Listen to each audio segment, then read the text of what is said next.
নির্লজ্জ cricket board, নির্লজ্জ হচ্ছে তার প্লেয়ার।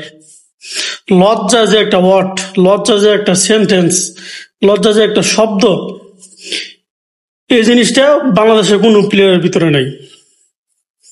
এত সহজ ম্যাচ, সেমিফাইনাল খেলা, একটা সহজ একটা হাত তারা নিতে পারে নাই।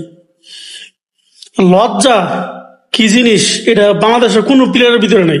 প্লেয়ারের ভিতরে নাই হয় কোচিং প্যানেলতে ধরে আমাদের বোর্ড সভাপতি পাপনদা, তার ভিতরে তার আরো নেই কোচিং প্যানেল।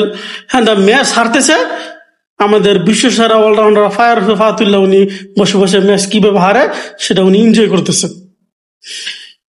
কাপুরুষ, তার হলো কাপুরুষ।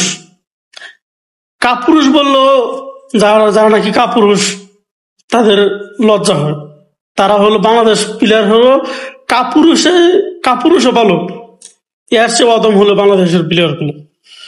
লজ্জা তাদের ভিতরে নেই, লজ্জা তাদের ভিতরে কাজই করে না। বাংলাদেশ 2007 সালে থেকে বিশ্বকাপ খেলে, আফগানিস্তান খেলে কতদিন ধরে, সম্ভবত 2014 সাল থেকে তারা টি-20 বিশ্বকাপ খেলা শুরু করছে। তারা গেছে সেমিফাইনাল, বাংলাদেশ আজও পর্যন্ত পারলো না সেমিফাইনাল খেলতে। বলার কিছু নাই। শরম যার ভিতরে নাই তাকে আপনি যতই শরম দেন, তার শরম এটা তার ভিতরে কাজ করে না।